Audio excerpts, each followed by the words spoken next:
गर्मी के छुट्टी हो गई, फिर बारिश आ गई, जाड़ा के छुट्टी हो गई, फिर फगुन आ गई।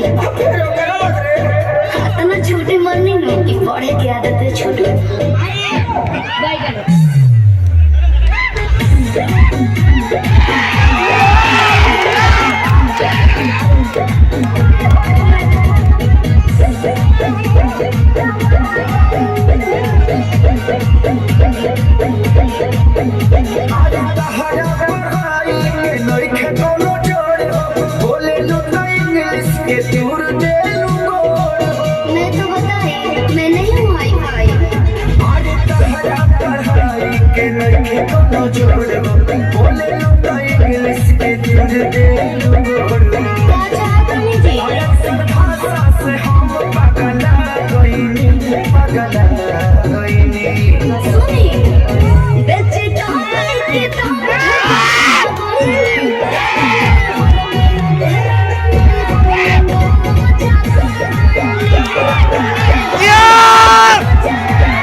लवटे ठंडे ठंडे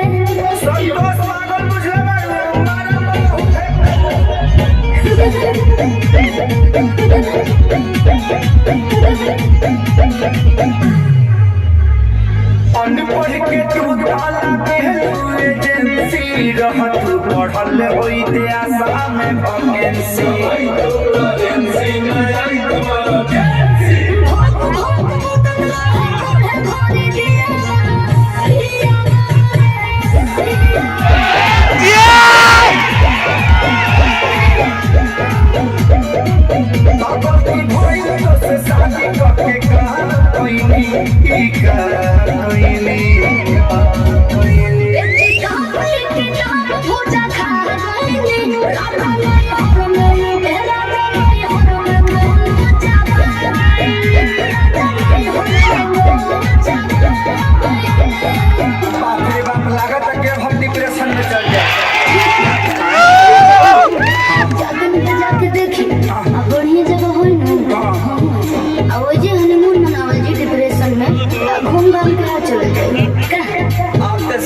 दूसरा बना दे का बोल कुछ गलती हो गल का ना ना ना तू गलती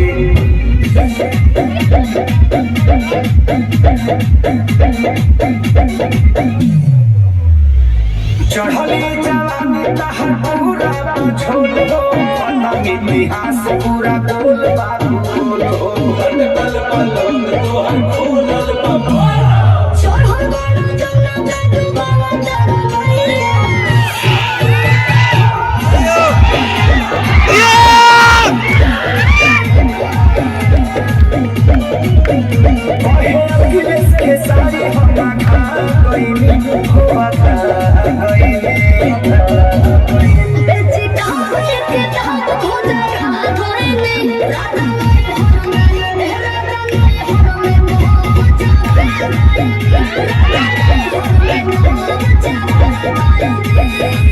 लास्ट में तरह से को सवाल पूछी ना जी। ये बताओ कि लिंग को तरह के होला? 3 तरह के।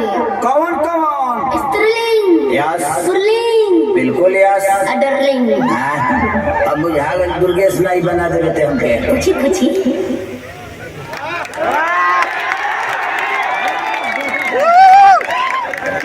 एकदम। हेलो बहुत बहुत शुक्रिया सभी का। Thank you. आपकी जिंदगी आपके अंदर बहुत बात है बेटा। मैं जज नहीं कर रहा था, मैं जान रहा था आप कर लोगे।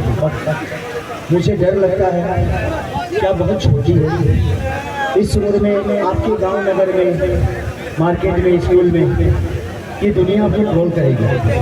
बट कोशिश करो थोड़ी सी हाइट बढ़ाओ, थोड़ा सा एज और बढ़ाने दो, आप बहुत अच्छा करोगे। अपने नियंत्रण को हमेशा जारी रखेंगे। Best of luck, best of. Thank you. इस बच्चे के लिए जोरदार ताली बजा देंगे।